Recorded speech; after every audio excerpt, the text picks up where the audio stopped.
अस्सलाम वालेकुम स्टूडेंट्स, कैसे हो आप सब? सब अच्छे से चल रहा है।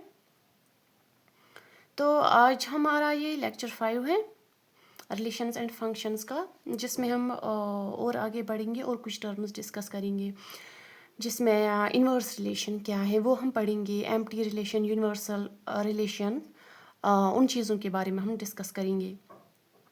आई होप आपने प्रीवियस लेक्चर ये देखा होगा, लेक्चर नंबर 4। आप वो ज़रूर देखो और उसके बाद आप ये लेक्चर देख सकते हो, ये आपको समझ आ जाएगा। हम जल्दी से स्टार्ट करते हैं। कल हमने कहाँ पे ख़त्म किया था?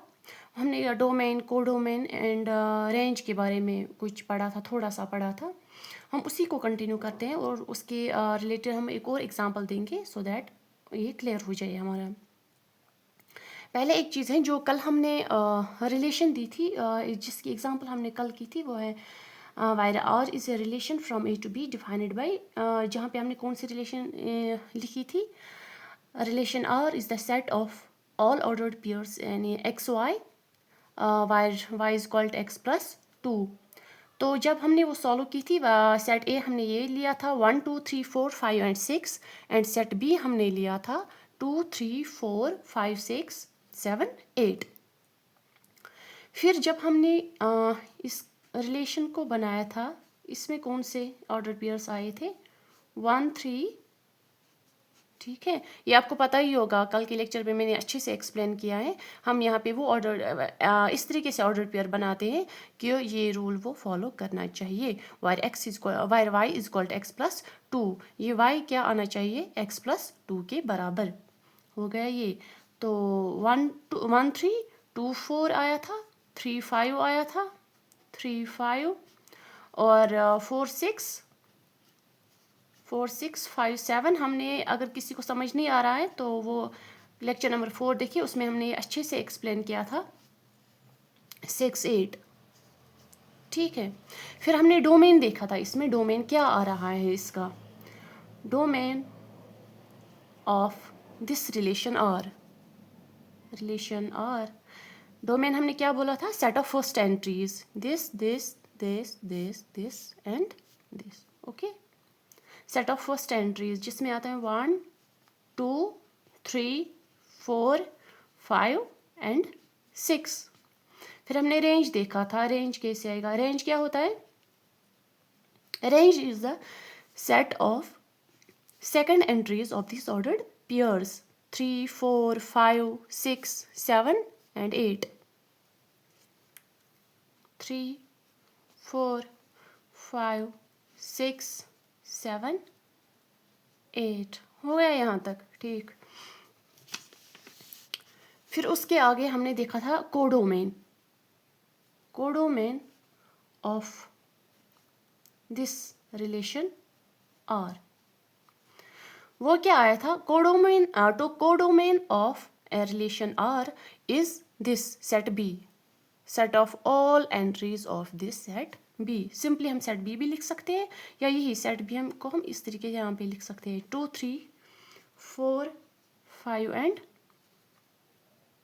6, 2 3 4 5 6 7 8 हो गए यहाँ तक। अब इसी का अगर हम इन्वर्स ऑफ ए रिलेशन देखेंगे, या आपको यहाँ तक पता ही है, डोमेन भी मैंने बोला आपको, रेंज भी, कोडोमेन भी। अब दो चीज़ें और आती है, इमेज और प्री इमेज, वो भी मैं आपको किसी एग्जांपल में डिस्कस करूँगी। इमेज होता है जो कि हम, जैसे रेंज क्या है? सेट बी में आ रहा है, वही एलिमेंट्स हम इमेज में भी लेते हैं, ठीक है। इंशाल्लाह हमारे क्वेश्चंस में आएगा वो, तो वो हम वहीं पे डिस्कस करेंगे। अब आता है इन्वर्स ऑफ रिलेशन। इन्वर्स क्या है? देखो, इन्वर्स ऑफ रिलेशन आर, ये जो रिलेशन है, रिलेशन आर हमने जो यहाँ पे लिखी, it is from set A to set B. ये क्या है? Relation R from set A to set B. अगर हमें इस रिलेशन का इन्वर्स देखना है, वो हम कैसे करेंगे? इन्वर्स ये है, इन्वर्स ऑफ रिलेशन आर, ठीक है।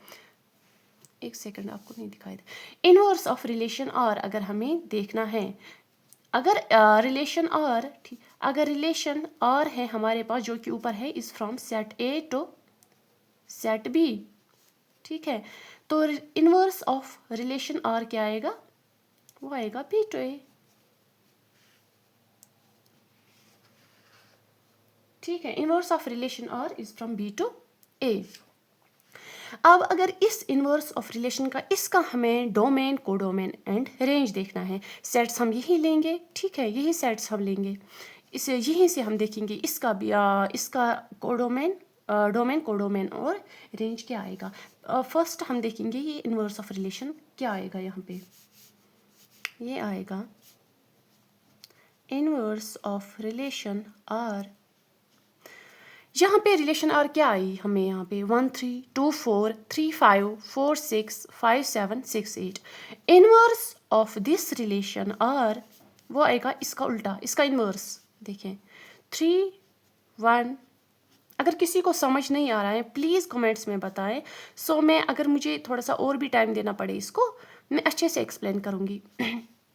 मैं अपनी पूरी कोशिश करूँगी कि मैं ये अच्छे से क्लियर कर सकूँ आपको।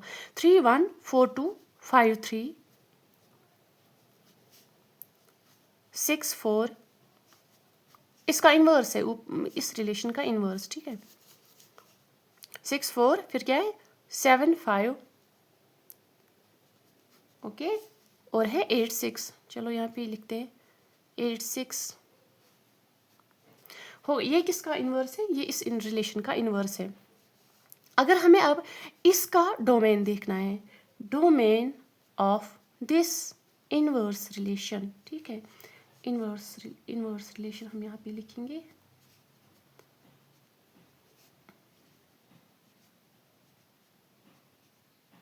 ठीक है, तो अगर हमें इसका डोमेन देखना है, इस इनवर्स रिलेशन का डोमेन देखना है, वो क्या आएगा। अब आप बोलोगे इसका ये डोमेन नहीं, यहाँ पे जो रेंज होगा, जो रिलेशन R में रेंज होगा वो इसके इनवर्स रिलेशन में डोमेन होगा।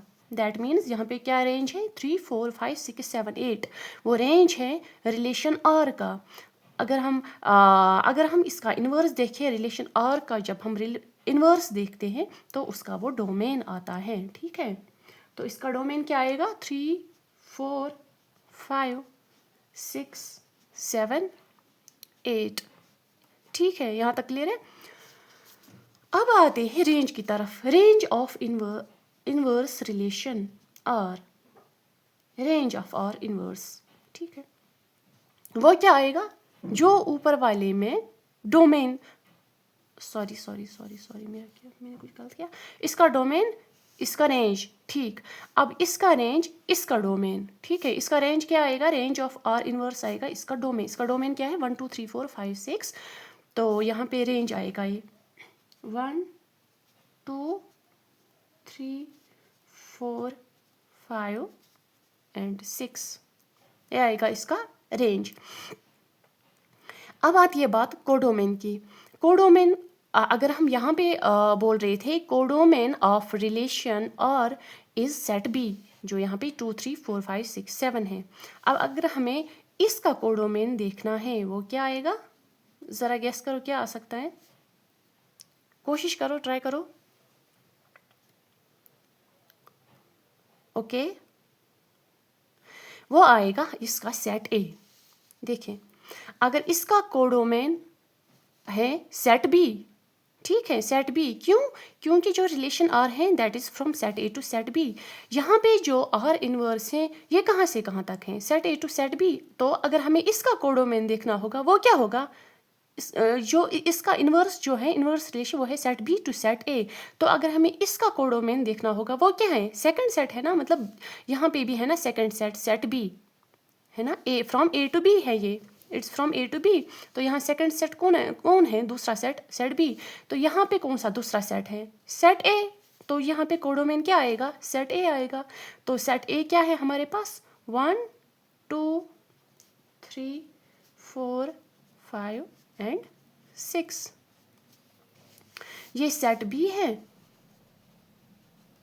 सेट B, और ये क्या है सेट A। कुछ क्लियर हुआ। देखिए फिर से एक बार देखते हैं, जो रिलेशन R हैं, जो कि यहाँ पे वो हमने सिखाया आपको कैसे हम रिलेशन को फिर बनाते हैं। अगर रिलेशन आर है from set A to set B, जो ये रूल फॉलो करता है उस हिसाब से हमारी जो रिलेशन बनी वो ये है 1 3, उसमें ये वाले ऑर्डर्ड पेयर्स आते हैं, ठीक है। फिर हमें उसमें देखना है डोमेन, कोडोमेन और रेंज। ये मैंने आपको कल सिखाया था। Domain which is the set of first entries of all ordered pairs, तो वो क्या आता है 2 3 1 2 3 4 5 एंड 6, ठीक है। अब आता है रेंज। रेंज भी मैंने दिखाया आपको कल, वो that is set of second entries which is equal to 3 4 5 6 7 and 8, 3 4 5 6 7 and 8। फिर आता है कोडोमेन। कोडोमेन होता है सेट बी, सेट बी, ठीक है, ये वाला सेट बी, ये दूसरा वाला सेट है, ये दूसरा where relation is from A to B, तो कोडोमेन आएगा जो ये दूसरा सेट है सेट बी। तो ये हमने सारा लिखा, ये दूसरा सेट, ठीक है। अब आती है बारी इन्वर्स रिलेशन की, ठीक है। किसी जगह में आपको क्वेश्चन में पूछा गया हो इसकी इन्वर्स रिलेशन लिखो, तो वहाँ पे आपको इस तरीके से लिखनी है। अगर नहीं पूछा है तो सिंपली जहाँ पे रिलेशन है ओनली रिलेशन निकालनी है। जहाँ पे इन्वर्स रिलेशन लिखा गया हो, पूछा गया हो कि इन्वर्स रिलेशन निकालो, तो वहाँ पे हमें निकालनी है इन्वर्स रिलेशन। तो हमें इन्वर्स रिलेशन इसी रिलेशन आर की निकालनी है। हमें पता है रिलेशन आर जो है वो कहाँ से कहाँ तक है, फ्रॉम ए टू बी। तो इन्वर्स रिलेशन क्या आएगी, वो बी टू ए आएगी, ठीक है, फ्रॉम बी टू ए। तो उस हिसाब से हम देखेंगे relation R, inverse relation R क्या आएगी, वो इस जो आर रिलेशन हमने निकाली है इसी का इन्वर्स आएगी। देखिए 3 1 4 2 5 3 6 7 7 5 8 6, तो ये आएगी वो। कितने एलिमेंट्स, कितने ऑर्डर्ड पेयर्स आ गए, 1 2 3 4 5 एंड 6, ठीक है। फिर हमें इसका डोमेन देखना है, वो क्या आएगा इसका डोमेन। इसका डोमेन आएगा वही हमने क्या लिखा है, डोमेन क्या होता है, सेट ऑफ फर्स्ट एंट्रीज। तो सेट ऑफ फर्स्ट एंट्रीज लिखो, इसी इनवर्स रिलेशन आर का सेट बनाओ आप, set of second entry, set of first entries का एक सेट बनाते हैं, 3 4 5 6 7 एंड 8, ठीक है। फिर रेंज क्या आता है, ऑफ रेंज हमें निकालना है इनवर्स रिलेशन का। रेंज क्या हमने बोला है, set of second entries which is equal to 1 2 3 4 5 and 6, 1 2 3 4 5 and 6 हो गया यहाँ तक। तो फिर हमें codomain of codomain of inverse relation निकालना है, codomain of inverse relation R. तो कोडोमेन हमने बोला है सेट बी, ठीक है। यहाँ पे क्या है सेट बी, ये आप टर्म की यहाँ पे मैंने बी लिखा है, मतलब सेकंड सेट में बोल रही हूँ। जो सेकंड सेट है, सेकंड सेट कौन सा है यहाँ पे, सेट ए, ठीक है। तो वही हमने लिखा 1 2 3 4 5 एंड 6। अगर अब हम इस पे नज़र डालें, जो इसका डोमेन आ रहा है, इनवर्स रिलेशन का जो डोमेन आ रहा है, वो आप देखोगे वो रेंज आएगा इसका, रिलेशन आर का क्या है वो रेंज। एंड जो इसका रेंज है, किसका, इनवर्स रिलेशन का जो रेंज है 1 2 3 4 5 एंड 6, वो आप देखोगे वो रिलेशन आर का डोमेन होगा, ठीक है। 1 2 3 4 5 6 ये इसका डोमेन है, ये इसका रेंज आ रहा है, ठीक है। और इसका जो डोमेन है 3 4 5 6 वो इसका रेंज आ रहा है, ठीक है। तो हो गया ये यहाँ तक। अब इससे आगे हम चलते हैं, इंशाल्लाह ये आपको क्लियर हो जाएगा। देखिए अगर हम एक और एग्जांपल लेते हैं, हम अगर आपको थोड़ा सा कन्फ्यूजन अगर रह गया हो कहीं पे, इफ़ क्वेश्चन है लेट, ये मैं आपको एग्जांपल्स दे रही हूँ सो दैट आपको क्लियर हो जाए। Let relation R is from A to B, ठीक है। तो आप मुझे बोले इसका इन्वर्स क्या आएगा, इन्वर्स रिलेशन क्या आएगा, रिलेशन का इन्वर्स क्या आएगा, inverse of relation R is from B to A. हो रहा है क्लियर, ठीक है। अब अगर जो ये रिलेशन आर है, अब अगर ये आ रहा है फॉर एग्जांपल 1 2 3 4 2 1, ओके, ये एग्जांपल में दे रही हूँ, मैंने यहाँ पे डिफाइन कोई रिलेशन नहीं की, बस मैं ऐसे रिलेशन आर। तो आप मुझे बोले इनवर्स ऑफ दिस रिलेशन क्या आएगी, वो आएगा, आप खुद ट्राई करो आपको आ जाएगा 2 1 4 3 1 2। ठीक है, ये हुई इसकी इनवर्स रिलेशन, इनवर्स रिलेशन।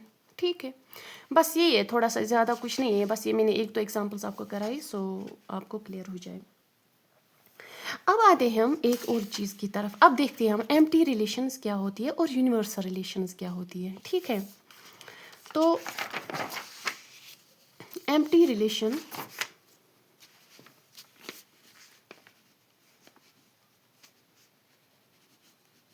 बहुत इजी है। एम्प्टी रिलेशन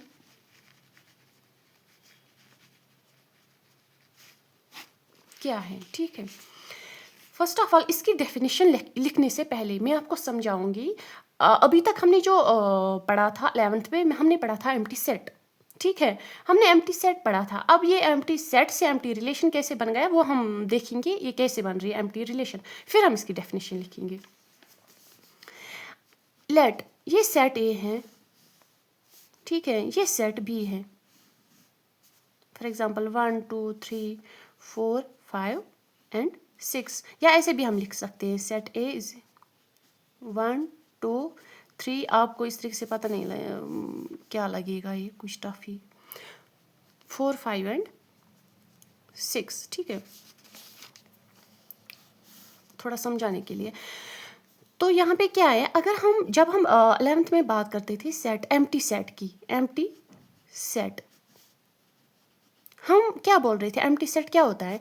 हमने बोला था एम्प्टी सेट वो सेट है, वो खाली है, वाइड, नल, मतलब वाइड जो खाली हो, या नल सेट भी हम इसे बोलते हैं। ठीक है, नल सेट वो एक ऐसा सेट है जिसमें कोई भी एलिमेंट नहीं आता है इनमें से। जब हम इसका, अगर हम इसका ए क्रॉस बी देखेंगे, ए क्रॉस बी में जो भी एलिमेंट्स हमें आएंगे उनमें से कोई भी एलिमेंट इसमें नहीं आएगा, ये खाली है, इसमें कोई एलिमेंट नहीं है, उसको हम एम्प्टी सेट या नल सेट कहते थे। ठीक है, और हमने एक चीज़ पढ़ी थी, जो एम्प्टी सेट होता है वो होता है सबसेट ऑफ एवरी सेट। ये आपने 11th में पढ़ा होगा, empty set is subset of, तो हमने कल क्या पढ़ा था, every subset is a relation. ठीक है, सो अगर ये एम्प्टी सेट है, ये एम्प्टी सेट आपको पता है, empty set of any set is subset. अगर ये सबसेट है, ठीक है, समझने की कोशिश करो, अगर ये सबसेट है, और हमने कल क्या पढ़ा, every subset is a relation, तो ये सबसेट क्या हुआ, रिलेशन है। तो ये एम्प्टी सेट क्या हुआ, ये एक रिलेशन है कि नहीं? Empty set is subset of every set. कोई भी सेट लो, इसका जो हम एम्प्टी सेट लेंगे वो इसका एम्प्टी सेट जो हम इसका लेंगे या किसी और का भी, वो उसका सबसेट भी होता है। अगर ये सबसेट भी है तो सबसेट तो हमने पढ़ा वो रिलेशन भी है, उसको हम रिलेशन भी कहते हैं, तो हम इसको कह सकते हैं ना एम्प्टी रिलेशन। तो यहीं से आ गया ये एम्प्टी रिलेशन। सो और नाउ वही हमें पढ़ना है एम्प्टी रिलेशन। हमने एम्प्टी सेट को किस तरीके से डिफाइन किया था, एम्प्टी सेट वो होता है जो वाइड हो, नल हो, जिसमें कोई एलिमेंट ना हो। उसी तरीके से हम एम्प्टी रिलेशन को भी डिफाइन करेंगे, एम्प्टी रिलेशन। सो आइए आप यहाँ पे, अब आपको ये समझ में आ जाएगी। Empty relation, if no element of set A is related to any element of set A, आप लिखो यहाँ पे, या सेट बी लिखो। ठीक है, अगर हम ए टू ए लेंगे वो मैं अभी एक्सप्लेन करूँगी आपको। ए टू ए दैट इज, इसको हम इसी तरीके से, ये एम्प्टी है which is subset of A cross ए। देखिए, हमने बोला एम्प्टी रिलेशन वो रिलेशन है जब कोई भी element, if no element of set A is related to any element of set A. अब आप बोलोगे ये ए भी आ गया, ये ए भी आ गया, कैसे आ गया? हम एक बात करते हैं रिलेशन इन ए। अगर हम यहाँ पे बी भी लिखेंगे ना, वो भी वही हुआ, सेट बी आप लिखे या ए लिखे आप। ठीक है, जब हम कहते हैं रिलेशन इन ए, देखें रिलेशन यहाँ पे लिखूँ मैं, ठीक है, रिलेशन इन ए वो होता है वायर, जब हम रिलेशन डिफाइन करते हैं from A to A, where relation is from A to A. कुछ आया समझ? अगर जब हम सेट ए लेते हैं, फॉर एग्जांपल 1 2 एंड 3, हम क्या लेते हैं सेट बी, कुछ भी 3 4 एंड 5। अगर हमें रिलेशन इन ए लिखा हो, रिलेशन इन ए, उसका मतलब हुआ relation is from A to A, relation is from A to A. That mean जो पहला सेट है वो भी 1 2 एंड 3 है, जो सेकेंड सेट है वो भी ए ही है, 1 2 एंड 3। कुछ आया समझ? इसमें दोनों सेट हम यही वाला लेंगे, ए सेट, ठीक है। ये आपको एग्जाम्पल अभी न्यूमेरिकल्स में फिर क्लियर हो जाएगा, ये उतना ये नहीं है। तो हम क्या कह रहे थे, एम्प्टी रिलेशन वो रिलेशन जिसमें कोई भी एलिमेंट नहीं आए, जिसमें कोई भी एलिमेंट ना आए, ठीक है। अगर हम इस एम्प्टी रिलेशन की एक एग्जांपल लेते हैं, यहाँ पे हम एग्जांपल करेंगे, एग्जांपल ऑफ ये एम्प्टी रिलेशन की एग्जांपल है। For example if set A is equal 1 2 and 3, ये हमें इस तरीके से डिफाइन करनी है, इट्स डिफाइनड, हमें रिलेशन डिफाइन करनी है, डिफाइन ए रिलेशन और जो कि कहाँ से कहाँ तक है, ए टू ए। किस तरीके से? बाय, तो हमें ये मैं आपको एग्जांपल दे रही हूँ जहाँ पे हमें रिलेशन डिफाइन करनी है, ठीक है। अगर हम रिलेशन आर इस तरीके से बनाएंगे, A B such that a minus b is equal to 100, where a belongs to a and b belongs to a। देखें हमारे पास क्या है, सेट 1 2 एंड 3 जिसमें बस यही 3 एलिमेंट्स हैं।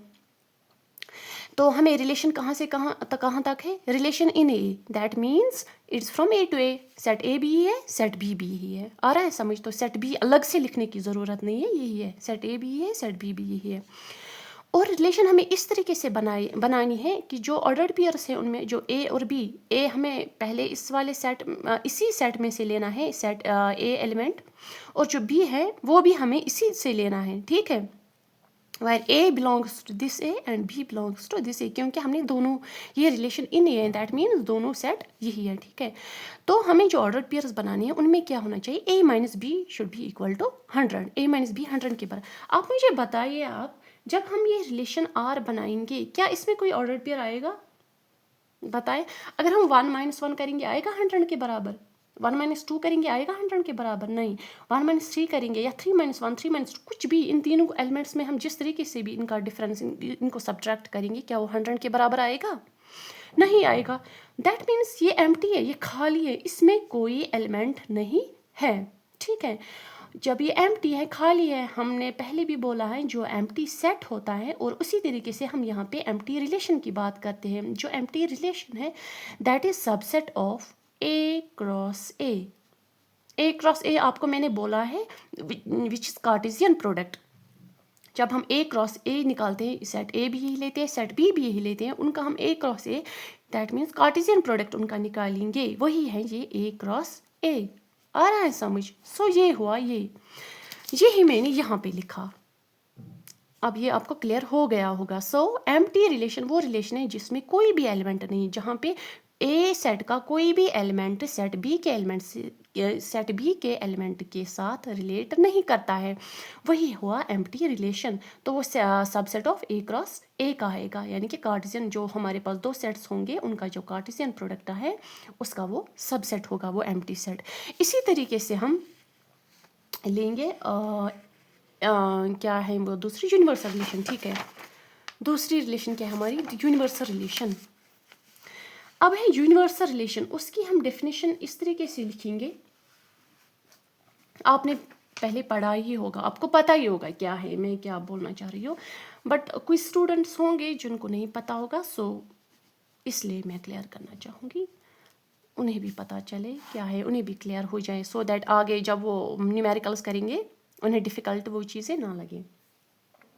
यूनिवर्सल रिलेशन उसी तरीके जैसे हमने यहाँ पे एम्प्टी रिलेशन देखा एम्प्टी सेट्स से हम कैसे बन गए एम्प्टी रिलेशन, उसी तरीके से यहाँ पे है यूनिवर्सल रिलेशन। हम यूनिवर्सल सेट्स आपने पढ़ा होगा 11th में, यूनिवर्सल सेट किसे कहते हैं? यूनिवर्सल सेट वो सेट है जिसमें सारे एलिमेंट्स लाई करते हो, ठीक है। अगर हम सेट ए लेंगे 1 2 3, सेट बी हम लेंगे 3 5 4 5 लेंगे 4 5, तो इनका जो ए क्रॉस बी है वो क्या आएगा? या अगर हम ए क्रॉस ए में इसलिए प्रैक्टिस कराऊंगी, ए क्रॉस ए आगे जाके हमें इसी तरह मिलेगा, मे बी इस तरह भी मिल सकता है, वैसे भी मिल सकता है। ए क्रॉस ए क्या आएगा? 1 4, हमें सारे एलिमेंट्स लेने हैं, 1 के साथ ये दोनों, फिर 2 के साथ ये दोनों, फिर 3 के साथ, 1 4 1 5, ठीक है। और क्या आएगा? 2 4 2 4 2 5, फिर आएगा 3 4 3 5, तो कितने आए हमारे? थोड़ा 6, तो 6 एलिमेंट्स आ गए यहाँ पे। ये क्या है इसका? ए क्रॉस ए या ए क्रॉस बी हम कहेंगे, ए क्रॉस बी, ये कार्टेशियन प्रोडक्ट है, इसी को हम यूनिवर्सल सेट भी कहेंगे। क्यों? क्योंकि इसमें सारे एलिमेंट्स लाई करते हैं, इसको हम यूनिवर्सल सेट भी कहेंगे। सो हमने 11th में पढ़ा है यूनिवर्सल सेट वो सेट होता है जिसमें सारे एलिमेंट्स आते हैं, तो यहाँ पे क्या है? जिसमें सारे ऑर्डर्ड पेयर्स आएंगे, ठीक है, हो गया ये। और जो हमने पढ़ा था, जो एक सेट होता है वो अपने आप में ही एक सबसेट भी होता है, अपने ही सेट का सबसेट भी होता है। सो जो ए क्रॉस ए है दैट इज ऑल्सो, जो कि यूनिवर्सल सेट है या कार्टेशियन सेट है, कार्टेशियन प्रोडक्ट है, it's also the subset of A cross A. आ रहा है समझ? तो ये अपने ए क्रॉस बी ही लिखो आप, it is also the subset of A cross ए, तो ये खुद में ही एक सबसेट भी है। ये यूनिवर्सल सेट है, ये कार्टेशियन सेट है, यानी कि जिसमें सारे एलिमेंट्स आते हो, ठीक है। अब इसी से आया यूनिवर्सल रिलेशन। अब यूनिवर्सल रिलेशन क्या है? यूनिवर्सल रिलेशन वही है, जब ये सबसेट भी हुआ तो every subset is a relation, तो इसी वहीं से हमें यूनिवर्सल रिलेशन आया। तो हम क्या कहेंगे यूनिवर्सल रिलेशन क्या है? तो यूनिवर्सल रिलेशन वो है जहाँ पे every element of set A is related to every element of set B, ठीक है। तो ईच एवरी एलिमेंट या each element of set A is related to every element of set B। इसको हम किस तरीके से लिख सकते हैं? That is set R is equal to, वो किसके बराबर आएगा? ए क्रॉस बी के। अगर हमें सिर्फ ए रिलेशन इन ए दिया हो, ए क्रॉस बी के आएगा। अगर हमें सिर्फ इन ए रिलेशन इन ए दिया हो तो ए क्रॉस ए आएगा, ठीक है। सो ये है यूनिवर्सल रिलेशन, या हम कहेंगे इसको कार्टेशियन प्रोडक्ट भी यही आएगा, यूनिवर्सल रिलेशन भी यही है। एक और एग्जांपल में आप इसी को, सो दैट आपको ये क्लियर हो जाएगा कैसे हम निकालते हैं। अगर हमारे पास रिलेशन है, ये एग्जांपल है इसकी, if set A is equal 1 2 3 and 4, ठीक है। तो हमें रिलेशन आर दी गई है, रिलेशन आर हमें दी गई है इस तरीके से, X Y such that X minus Y is equal to 5, या ठीक है नहीं, या इसमें हम यहाँ पे पहले एम्प्टी की भी एग्जांपल देंगे, फिर इसकी भी यूनिवर्सल की भी एग्जांपल दें, एक्स माइनस 5। तो आप मुझे बोले अगर हम रिलेशन आर इसमें देखेंगे, क्या एक्स माइनस 5 इसमें कोई एलिमेंट आएगा? जब हम एक्स इनमें से, यही ए भी है यही बी भी है, यहीं से हमें एक्स भी लेना है, यहीं से हमें वाई भी लेना है, तो आप मुझे बोलिए इनकी कहीं भी कोई, जहाँ पे हम एक्स माइनस वाई करेंगे हमें 5 आएगा? नहीं आएगा। So it is empty relation, ठीक है। हम एक और देंगे एग्जाम्पल। अब अगर हमारे पास रिलेशन आर है X Y such that mod of x minus y is greater or equal to 0, ठीक है, और x minus y greater mod of x minus y is greater or equal to 0, ठीक है। अब इसको आप बताना है, हमें रिलेशन बनानी है, रिलेशन R, तो हमें देखना है इसमें क्या क्या आएगा। सेट A क्या हम लेंगे 1 2 3 एंड 4, ठीक है। इसमें अगर हम देखेंगे, देखिए इसका मतलब क्या होता है, इसका मतलब ये है जो कि x एंड y है हमें इस तरीके से बनाने हैं जहाँ पे इनका जो डिफरेंस है x माइनस वाई की जो डिफरेंस है या तो वो 0 के बराबर आना चाहिए या फिर 0 से ग्रेटर देन आना चाहिए। x और y कहाँ से लेने हैं हमें, यहाँ से। अगर हम 1 माइनस 2 करेंगे वो क्या आएगा 1 आएगा, -1 आएगा, आएगा ना -1। तो यहाँ पे लेकिन मॉड है ना, मॉड का मतलब आपको पॉजिटिव वैल्यू ही लेने हैं। जो अब अगर आपको माइनस वैल्यू आएगा वो पॉजिटिव ही बन जाएगा, ठीक है। आपने 11th में आपको ये क्लियर होगा ये कॉन्सेप्ट, अगर नहीं है तो प्लीज़ कमेंट में बताएं, तो मैं नेक्स्ट लेक्चर में आपको ये भी एक्सप्लेन करूँगी कि मॉडुलस का मतलब क्या होता है। यहाँ पे पॉजिटिव अगर 4 माइनस 3 करेंगे हम 1 आएगा, तो पॉजिटिव है ग्रेटर देन 0 है तो ये आएगा 4 एंड 3 आएगा। अगर हम 3 एंड 4 लिखेंगे 3 एंड 4 वो आएगा 3 माइनस 4, 3 माइनस 4 वो क्या आएगा -1। बट इस मॉड की वजह से क्या होता है, इसका एक और इस मॉड की वजह से क्या होता है, ये जो माइनस वैल्यू है ये पॉजिटिव वैल्यू बन जाता है विच इज़ इक्वल टू +1, तो वो भी प्लस ही आएगा। तो माइनस वैल्यू की आपको यहाँ पे टेंशन लेने की ज़रूरत नहीं है, यहाँ पे सारे वैल्यूज़ आएंगे प्लस आएंगे। इसमें अगर आप देखो 1 और 2 अगर हम लेंगे तो 1 और 2 -1 जो कि मॉडुलस की वजह से +1 आएगा, तो +1 इज ग्रेटर देन 0, तो ये आएगा 1 2 आएगा, ठीक है। इसी तरह हम देखेंगे 1 3, क्या 1 3 आएगा, 1 3 भी आएगा, 1 4 आएगा, ठीक है, 1 4 भी आएगा, 1 4, ठीक है। जो हमारा it is from set A to set A, जो दूसरा है 1 2 3 4 जो सेट है, तो हमें ये सेट ए ये है, ये दूसरा सेट है, तो पहले 1 1 भी इसमें आएगा, ठीक है।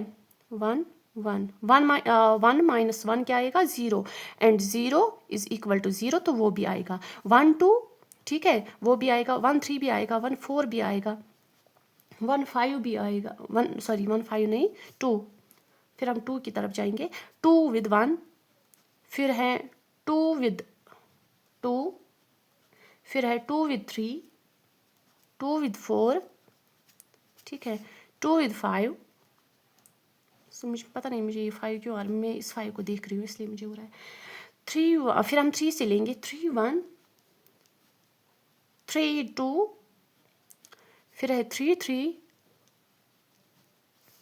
फिर क्या आएगा 3 4, फिर आएगा 4 से हम लेंगे 4 1, 4 2, ठीक, 4 3 एंड 4 4, ठीक है। दैट मीन्स इसके सारे एलिमेंट्स इसके साथ रिलेट कर रहे हैं। 1 से सारे एलिमेंट्स आ रहे हैं, 1 विद 1, 1 विद 2, 1 विद 3, 1 विद 4, इसके 4 इसके 4 इसके 4 इसके 4 4 4 16 आनी चाहिए हमारी। 1 1 2 3 4 5 6 7 8 9 10 11 12 13 14 15 16, तो इसमें सारे एलिमेंट्स आ रहे हैं, जो कि अगर हम ए क्रॉस बी हम इनका देखेंगे वो भी ही आएगा, इस रिलेशन से देखेंगे वो भी आएगा। तो ये क्या, इस रिलेशन को हम क्या कहेंगे, यूनिवर्सल रिलेशन, ठीक है। ये मैंने आपको ये एग्जांपल कराई यहाँ पे, ये वाली जो है इस रिलेशन के हिसाब से हमने एम्प्टी सेट को एक्सप्लेन किया, और इस रिलेशन के हिसाब से हमने किस यूनिवर्सल रिलेशन को एक्सप्लेन किया जब हमने सेट ये वाला लिया हो, set A equal to 1 2 3 and 4, ठीक है। अब हाँ हो गया हमारे ये एम्प्टी रिलेशन और यूनिवर्सल रिलेशन। अब एक कॉन्सेप्ट है जो एम्प्टी रिलेशन और यूनिवर्सल रिलेशन है।